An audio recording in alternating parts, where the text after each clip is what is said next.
بسم اللہ الرحمن الرحیم۔ السلام علیکم۔ آیا صوفیہ کی اہمیت کیا ہے؟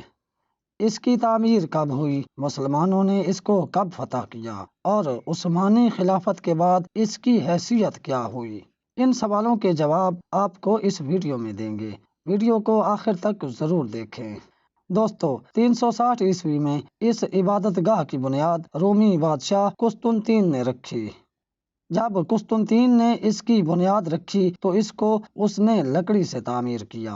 6 صدی میں یہ کلیسا لکڑی کا ہونے کی وجہ سے جل گیا، تو اس جگہ پر قیصر جسٹنین اول نے 532 عیسوی میں پختہ کلیسا تعمیر کرنا شروع کیا۔ یہ تعمیر 5 سال اور 10 ماہ تک جاری رہی۔ اس کی تعمیر میں 10,000 معماروں نے حصہ لیا اور 10 لاکھ پاؤنڈ خرچ ہوئے۔ اس کلیسا کی تعمیر میں قیصر نے دنیا کے نایاب ترین سنگ مرمر کو استعمال کیا۔ جسٹنین اول اس میں جب تعمیر مکمل ہونے کے بعد داخل ہوا تو اس نے تکبرانہ انداز میں یہ جملہ بولا کہ سلیمان، میں تم پر سبقت لے گیا۔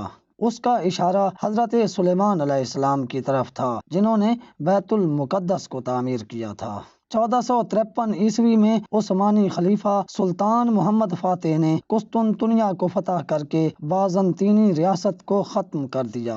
عیسائی یہ عقیدہ رکھتے تھے کہ آیا صوفیہ پر کوئی دشمن کبھی قبضہ نہیں کر سکتا، اس لیے یہاں بچے، بوڑھے، جوان، عورتیں اور سب پوپ جمع ہو گئے۔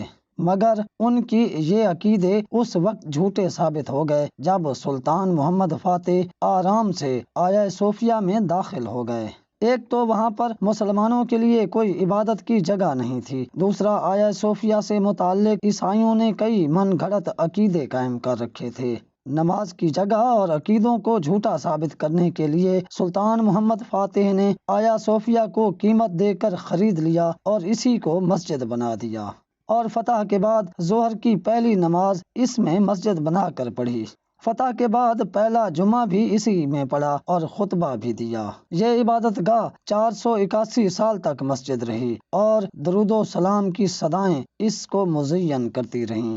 جب خلافت کو ختم کیا گیا تو مصطفیٰ کمال نے اس کو ایک عجائب گھر میں تبدیل کر دیا اور نماز روکوا دی گئی۔ جولائی 2020 عیسوی میں ترکی کے موجودہ صدر رجب طیب اردگان نے اس کی دوبارہ مسجد والی حیثیت کو بحال کر کے اسے 1935 عیسوی سے پہلے کا درجہ دے دیا۔ ایک بار پھر آیا صوفیہ میں اذان کی صدائیں گونجنا شروع ہو گئیں اور درود و سلام کی آوازیں پھر سے گونجنا شروع ہو گئیں۔ چینل کو سبسکرائب کریں اور اس ویڈیو کو لائک کریں۔ اللہ حافظ۔